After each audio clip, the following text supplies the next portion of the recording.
that the two different approaches, the focus on the metrics by Jeff, and I think that this idea of the financial resilience toolkit that I knew already about it. It's about the creation of new metrics that are related to the organization, how the organization approaches basically any type of a fiscal or financial distress.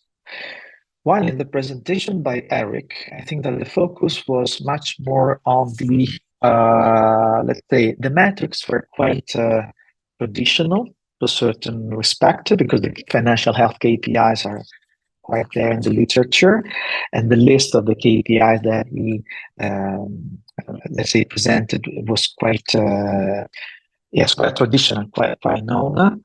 But there is this idea of moving forward in how these measures are put together using the artificial intelligence to provide something new and to try to find the, let's say, provided the bigger picture out of the traditional KPIs. So if I may, I don't know whether you agree, Jeff and Eric, but this is basically the main messages, the focus on the computation, the elaboration of traditional and perhaps more focus on the financial side and on the societal side of the United States, while your presentation, Jeff, was much more focused on the KPIs, the new KPIs, in terms of the organizational KPIs.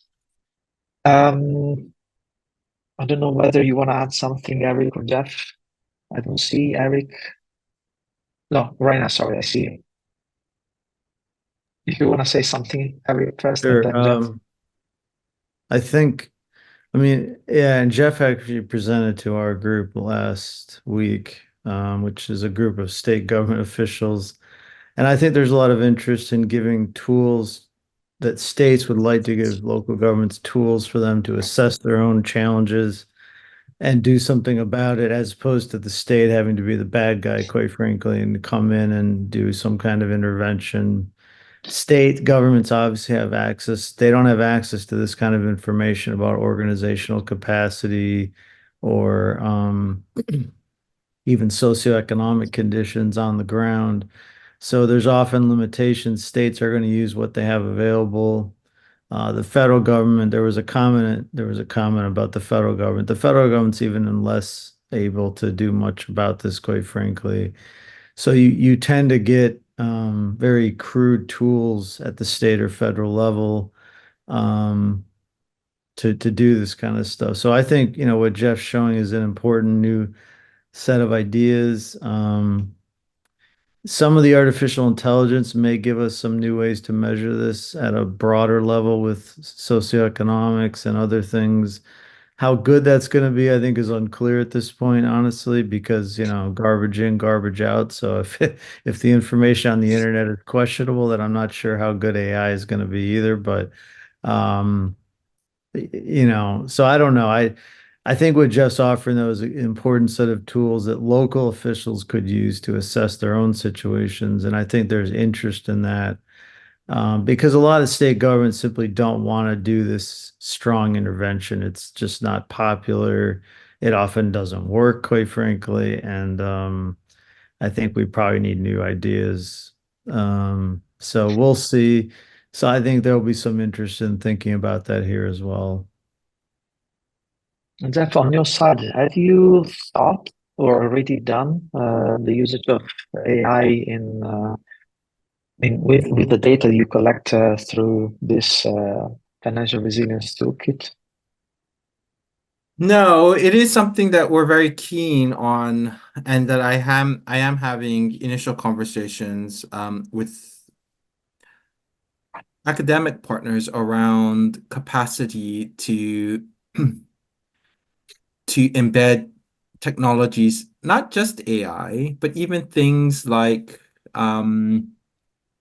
blockchain, in terms of how we store and share data across organizations.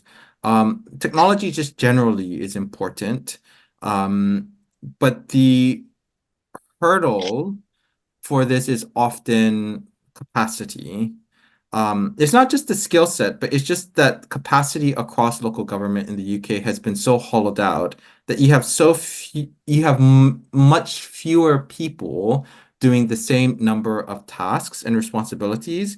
And so then to say, okay, learn a bit more about how we can get our data onto the blockchain, or how we might leverage AI to sift through, reams of data that we simply don't have the capacity to do. Well, conceptually, it sounds great, but practically, to operationalize some of these things, it's a big challenge. But it is something that we are working with partners and bodies such as Intosci to see how globally where some of the good practices are and good examples are. And that's sort of the approach we've taken at CIPFA, which is trying to identify and develop case studies of good practice and then sharing that, because we think that helps practitioners. It's very tangible for them to kind of see, okay, this is how we might do it, and so yeah.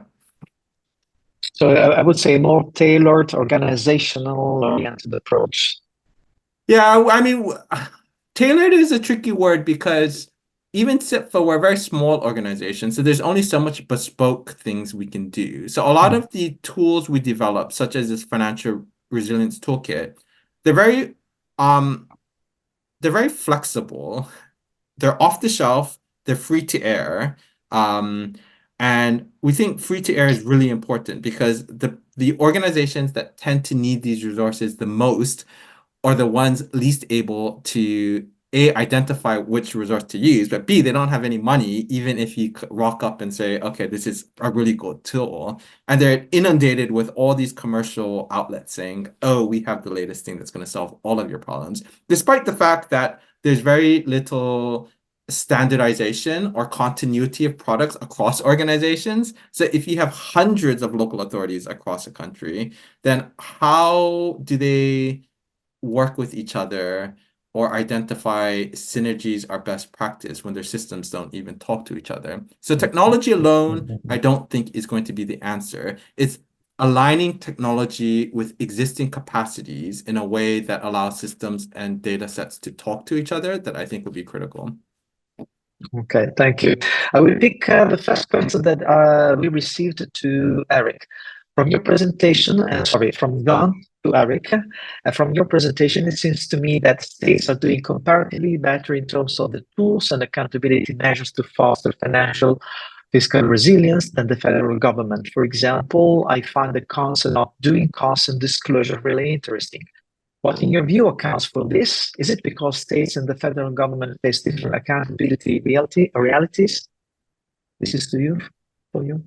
Yeah, no, that's absolutely the case. State governments are definitely legally considered, local governments are considered creatures of state government as the legal terminology. So basically, states, if something happens to a local government, it's really on the state to fix it, ultimately to bail them out if they have to, in some cases. So that it's really, from an accountability standpoint, the state government's on the hook.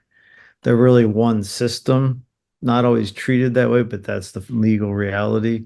The federal government is not on the hook. In fact, if you look at how debt is accounted for in the US, it's really state and local debt is one pot, and then federal debt is another pot. So they're really separate. Doesn't mean the federal government sometimes will help local governments if they feel there's a political advantage or something like that, perhaps, or a moral argument for that. But of course, one of the most famous newspaper headlines in the U.S. history was to New York City in 1975 when President Ford basically said, "I'm not going to bail out New York City from its bankruptcy or near bankruptcy." And the headline in the New York Times was Ford to New York drop dead, basically. So that was kind of the general federal approach to local government is not real positive. It's often more negative, I would say, honestly, but that's just because of the US federal system. So yeah, there's not a lot of incentive for the federal government to do a lot, quite frankly. Okay, thank you, Eric. I have just one very quick question I pick, and sorry for the other question. We will manage to answer the other question. I will ask Jeff and Eric to answer the specific question. So one question for Jeff from Melanie. Could you give 2 concrete examples of what activity, strategies, or system would constitute good anticipatory capacity? Very quickly. One example, let's say. I think an example would be simulations to forecast future revenues and expenditures. I think it's really important, anticipatory capacity, it's in the word, right? To anticipate. And so given that we are in a period of high uncertainty and fluctuation of, well, everything, principally sort of revenue streams, having that capacity to do sort of central high and low scenario analysis to inform decisions, I think is really, really critical. Perfect. Thank you for being really concise. So thank you for the really interesting 2 presentation and discussion that we had later.